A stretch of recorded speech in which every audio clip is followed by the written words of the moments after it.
Hello everybody, this is Dr. Bob DeMaria with another episode of Ask Dr. Bob. Some new questions, very interesting questions. This is going to be a learning point for some of you. Dr. Bob, what can I do naturally if my cholesterol is normal, but my triglycerides, now triglycerides are fat in the blood, and cholesterol of course is cholesterol, over 1,000. I would say this, I would need to know exactly what your body is eating. And I say that, are you eating a lot of carbs, refined grains, pastries, cookies, fruits? I would need to look at your liver. You may have a fatty liver. That would be a concern of I'd have to look at your liver enzymes. How is your thyroid gland doing? A diet sheet would be very significant. Seeing if you have a fatty liver would help me a lot. So you may want to make a trip over to Westlake, Ohio. People will come to see us from all over the United States. Over 1,000 is very, very serious. Okay, so I had somebody that had a lot of blood tests that they wanted me to do an assessment. I want you to know, really, it's best not to ask me a lot of personal information about yourself because, quite honestly, I really can't make any recommendations based on paper. I don't know anything about you, and we go through a very detailed consultation. But I know you had a low TSH, which tells me one or two things. You have hyperthyroid, or your brain is sluggish and it's not functioning optimally. You had quite a high platelet count, and your free T4 is on the lower ebb of normal. So if I had to bet on it, whomever you might be, you have a low thyroid gland. Interesting question. Never had this one before in reference to glands in the body, sebaceous glands.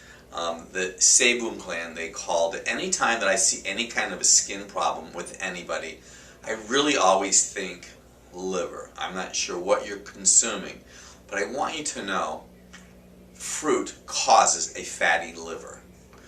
Alcohol compromises liver function.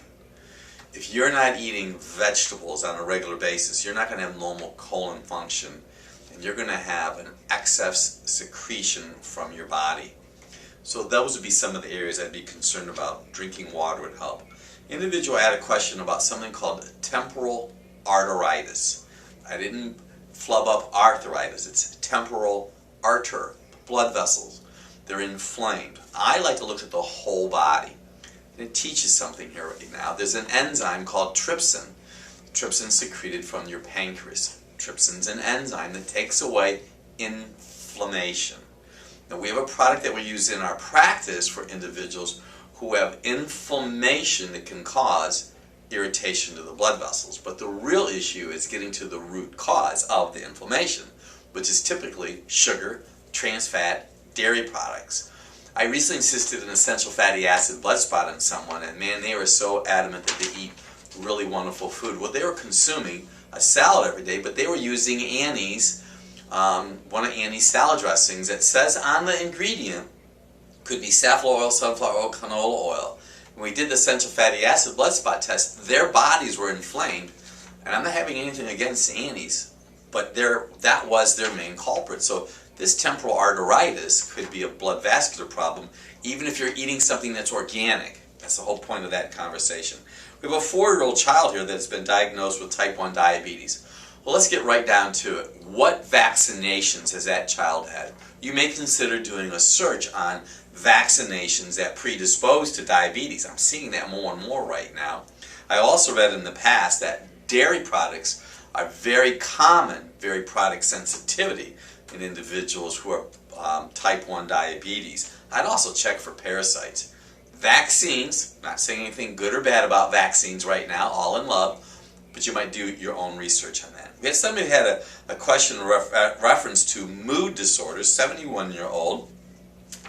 It could be thyroid gland being high and low, blood sugar high and low. You definitely want to have your thyroid gland checked. It could be poor protein absorption. I see most people over 40 years old have difficulty absorbing proteins.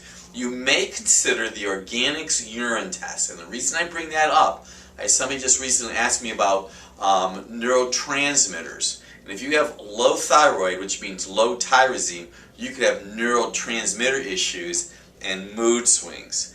Can you steam beets? If you want to, yes. I prefer baked because it uses the least amount of water. Actually, raw grated organic is best. Pressure cooker probably would be the second best. What about juicing beets? You know, I never really talk a lot about juicing. I don't promote juicing. I used to juice. If you are going to juice, not more than 8 ounces at a time. Juicing can create stress and compromise to your pancreas. All of you that are waking up at 3 o'clock in the morning, go back. Are you juicing? Juicing. People love to juice. I would avoid juicing. Eat the vegetables or fruits instead. I'm Dr. Bob DiMaria with another Ask Dr. Bob for you.